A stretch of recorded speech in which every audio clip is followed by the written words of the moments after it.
If you've ever listened to a reenactor talk, you're likely well aware of the phrase, context is king. It's a common maxim in linguistics too, which is what I'm getting a degree in at the moment, so I very frequently joke that context is my favorite word. But why do we as historical costumers and reenactors need context? We just sew historical clothes, right? I mean, you could, but then you could easily fall into the same pitfall that many make fun of with the types of history nerds who, for example, only study the military aspects of World War II, or armor development in the 100 Years' War, when these conflicts are so important for their socio-economic effects as well. Even something as simple as clothes is majorly entwined with the burdens of social expectations, economical pressures, and ideological shifts, which is why context is king. Adding traces of that context to your impression, or even having the influences of it in a mere costume that's, say, inspired by a time period, can make a massive impact on your final product. Take, for example, the hood that shows up in my profile pictures on YouTube and Instagram. It's made from a lovely yellow melton that was left over from my Waffenrock project. And in lieu of the Lyra pipe, I went for a more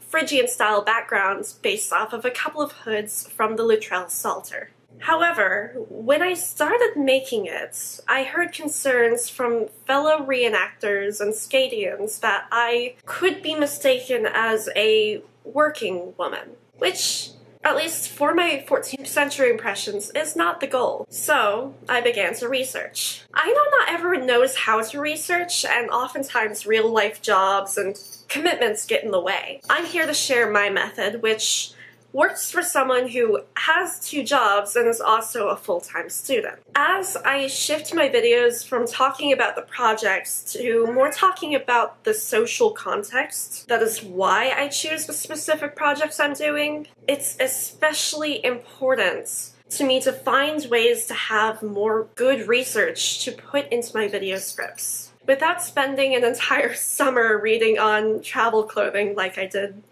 this year. And that's why I've adjusted my research process. See, when you're trying to research very specific things across multiple time periods and locations, the workload can very quickly become too much for me to handle. I used to be able to read and analyze 5 books a week and be able to compete with my knowledge of them with a bunch of other high schoolers, because I was an UIL Lit Crit, but IB exams really took that energy out of me. I managed to cure my book hangover with the awesome works of Christian Cameron, who I highly recommend, and he got me into the 14th century. But that still doesn't really mean I read papers or academic books that quickly. Instead of narrowly focusing on a single thing, I put my research projects in broader chunks. Outside of YouTube, I'm working on a story set in the trenches of London guild politics, from the perspective of a female employee of a tailor. Clearly, that means I ought to know the circumstances of her daily life, since that has a massive impact on her worldview. At the same time, I'd also like to work on improving my own middle-class impression, as I've left it at the same basic brown kernel and for the past year and a half. This hardly reflects the great amount of wealth change that happened to the middle class in a post-Black Death world that resulted in Edward III's failed sumptuary laws. What better way to ensure that I manage both of that than tackling them at the same time? That brings me to sources.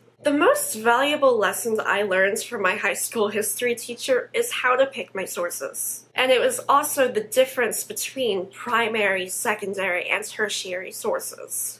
Primary should be fairly obvious. It's coming from someone who is there at the time. It is the pure information that is not filtered through any other perspectives, and it's shown for the first time, or their original materials on which other research is based.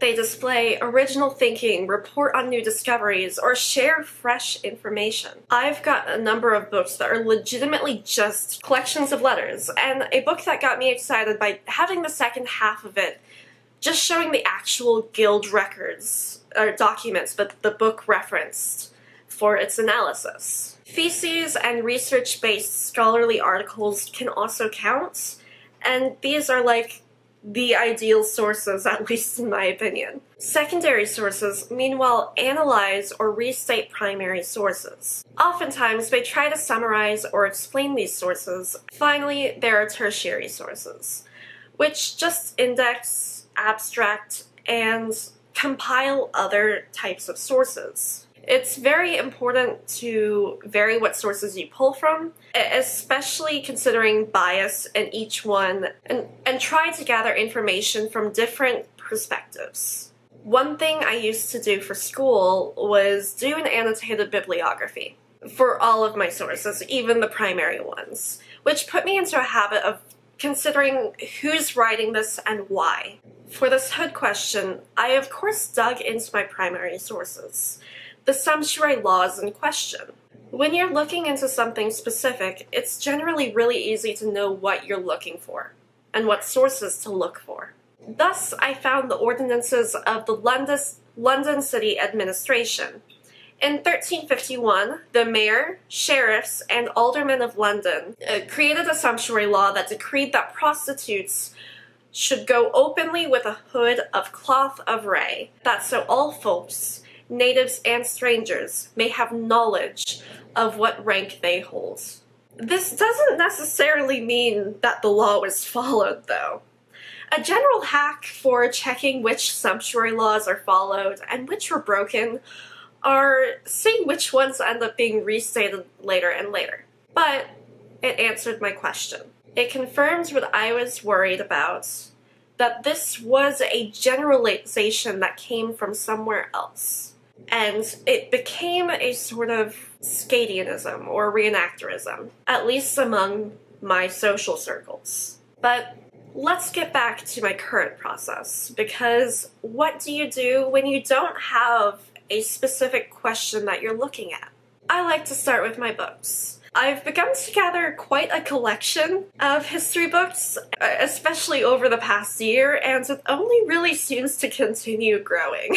At this moment, I'm working on expanding especially my late medieval section of my library, and my favorite place to start is with used books, especially the local used bookstore. Its basement is almost completely filled with the history section, so I tend to go kind of hog wild in there. Here's what I generally look for. Specific titles. Anything named something vague like the Crusades or the Middle Ages.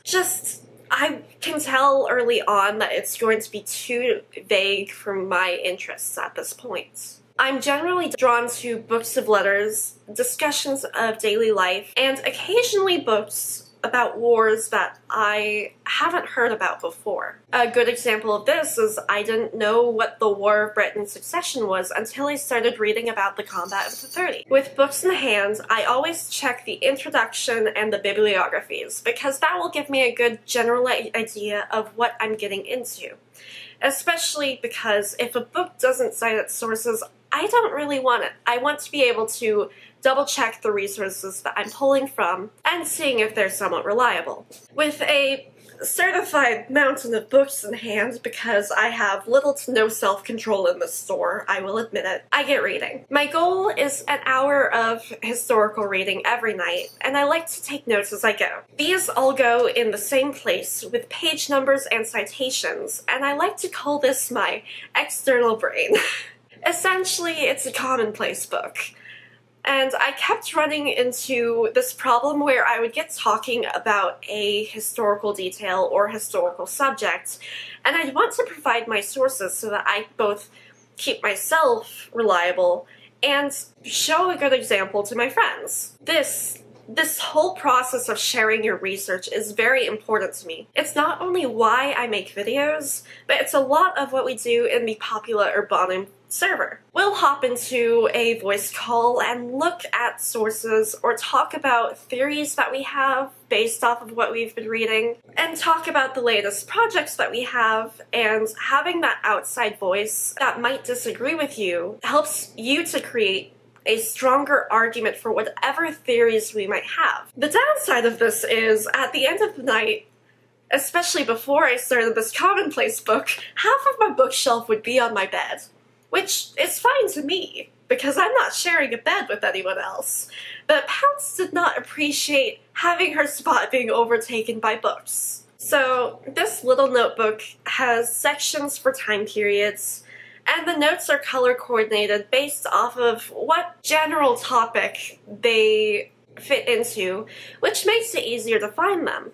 This has also helped with collecting more analysis of different depictions of Brays for a video I have plans for the distant future. These little tidbits have given me so many ideas for what I could talk about in future videos, and each one comes with excitement to talk about them, instead of the crushing dread I felt when I first approached my travel clothing video. Since I didn't even know where to start, now I not only have my notes, but a wonderful jumping off point for any other future subjects that I would like to talk about.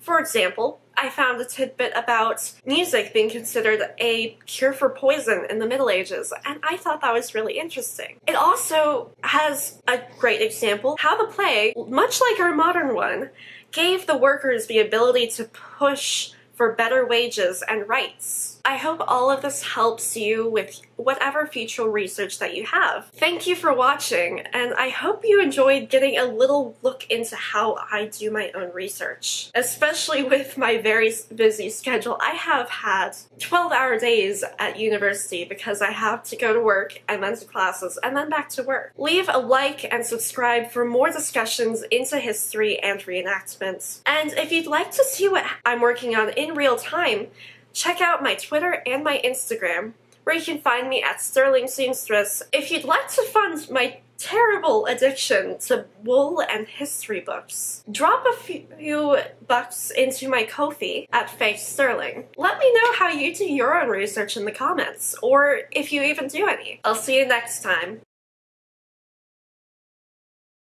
I have made a terrible mistake. I was just supposed to be here for B-roll, and look at how full that basket is. In fairness, these were already on my list, but like, this is why I say it's a dangerous game.